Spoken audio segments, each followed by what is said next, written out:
મીરાબાઈ બોલ્યા કે આત્માને ઓળખ્યા વિના 184 નહીં મટે, તમારી ભ્રમણા ભાંગ્યા વિના ભવના ફેરા નહીં મટે. માણસના અવતારમાં બાપુ કંઈક આપણે કરવાની જરૂર છે.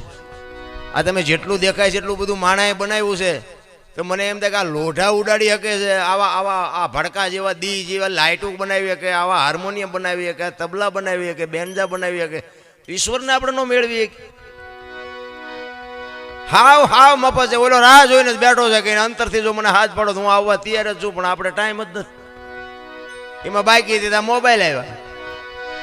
તમે જોવો તો મેં તો એક મોબાઈલમાં વિડીયો જોયો હતો કે ગાંધીજીનું ત્રણ વાંદરાનું ઓલું રમકડું હતું ને, 3 વાંદરાનું એક હતું. એ કે એક વાંદરામાં આંખે હાથ રાખ્યા, એ કે ખરાબ જોવું નહીં.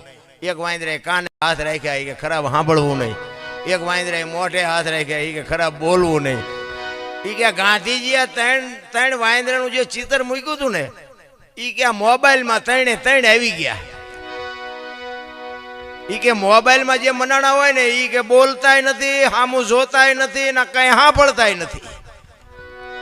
વિચારવા જેવું નથી. આપણે એમ થાય મારી બધી વાત એ સાચી છે.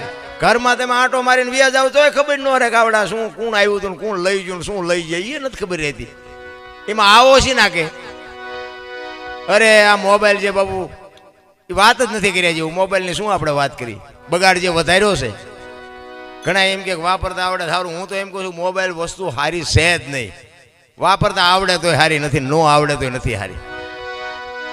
એમાં જે આ નેટની વાત કરું છું. બાકી એ ઓલા જે પાવડાની ફાઇટ જેવડા હતા ને હાથ તો કે સારા હતા. જ્યાં મોટા મોબાઈલ આવ્યા ને પછી જે બગાડ વધ્યો છે ને, ખોટું ખોટું ખોટું નકરું, કોઈ સાચું બોલવાનું જ નહીં. આપણે હલો ચાંસો એ કે મુંબઈ શું બોલો વંડી આડા ઊભા હોય, નકરા રાંગા દેહ રહ્યા. એક બાપુ અમને કહેતા હતા, એ મને કે દરબાર 10 વર્ષ પછી તમે જોજો કે કોઈ ગામ એવું નહીં હોય કે આમાં 5 ગાંડા ન હોય. મેં બાપુ તમે 10 વર્ષની વાત કરો છો ને, હું તો આ ગામે ગામ જઉં ચેક તો 2 થતા ને મને જોવા હોત મળ્યા. 10 વર્ષ થાય છે નહીં, 10 વર્ષ પછી તો લગભગ પોણું ગામ ગાંડું હોય છે. 5 ગાંડા થાય તો સારું. કઈ રીતે આપણે સારું કહી શકાય બાપુ? તમને વિચાર તો કરો માલિકો, તમારે કેવા ચિત્રો તમને જોવા મળે છે. આપણે જ્ઞાનની વાતો કરી છે ને ગમે એનો ઉપયોગ કરી છે તો આપણે કેવી રીતે આપણો સુધારો થઈ શકે? સત્ય જ નથી રહ્યા. એટલે સવારે આમ કહે છે બાપુ આ દેહની વાત છે. દેહ આ દેહનો કલર કેવો છે લ્યો મને કયો, કોઈને ખબર હોય તો. આમાં આજનું વિજ્ઞાન નથી ગોતી ગયું ભલામણ. આને ધોરોય ન કહેવાય, ને કારોય ન કહેવાય, ને પીરોય ન કહેવાય, લીલોય ન કહેવાય. હજી આ કલર બાપુ ઈશ્વરે જે બનાવ્યો છે ને એ કોઈ નથી કોઈ. કારણ કે વાણી કહે છે ને કે કાચી માટીના પૂતળા બનાવ્યા, રંગ લગાયા ઘેરા ઘેરા. બાપુ આ રંગ કેવો છે? આજનું વિજ્ઞાન નથી ગોતી ગયું. છતાંય આપણે ઈશ્વરનો ઉપકાર. આ 2 આંખો છે લ્યો, એક આંખે જોઈને તો એક જ દેખાય, ને 2 આંખથી જોઈ તો એક જ દેખાય લ્યો. આ રચના કેવી કરી ને કે હાઈવેમાં તો હાલા જતા 2 આંખે 2 ખટારા ન દેખાવા જોઈએ? ભટકાવી તો ખબર પડે કે એક જ હતો. પાછું ચાર્જિંગ નહીં કરવાનું, પાવર નહીં, કાંઈ નહીં. તમે જુઓ તો ખરા આખી દુનિયા જોવા મળે. કેવી ઈશ્વરે રચના કરી છે રામ. પાછા કે અમારી પાસે કંઈ નથી, કંઈ નથી. આપણે એક આંખ કાઢી દે, લાય લાખ રૂપિયા આપો, કાઢી દે કોઈ. તોય હારા ભિખારી વેડા જ નથી મૂકતા. અમને કંઈ આપ્યું જ નથી, અમને કંઈ આપ્યું જ નથી. અરે ભલા માણા કેવો સમય આપ્યો છે. આમાં જો જીવતા ન આવડે તો શું? છોકરા કાજુ બદામની ઓગીઠું કરે. બોલો કાજુ બદામ લાવ્યા ને તો એમ કે નથી ખાવું, એટલે ખા ને બાપા અમને પાર લઈ નથી જોડ્યું. એવો સમય આવ્યો છે. પણ જે મારો કહેવાનો અર્થ શું છે, કોઈ નાના માણા હોય ગરીબ ઝૂંપડામાં જાય, અત્યારે બધા તડકો એટલો બધો પડે ને, મોટી મોટી બધા કરતા મરી ગયા મરી ગયા મરી ગયા. એટલે એસી છે, પંખા છે, શું મરી ગયા? ઝૂંપડામાં નજર તો કરો. પંખો નથી, લાઇટ નથી, બારણા નથી, ખાટલો નથી, ગાડલું નથી, લુગડા વગેરેના છોકરા પડ્યા છે. આમને તડકો નહીં લાગતો?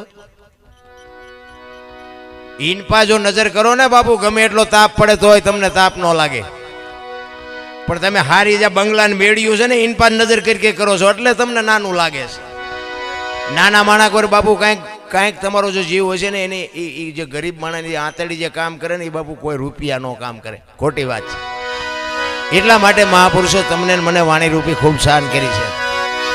એટલે કે છે એ જીવતનમાં કોઈ તપાસો.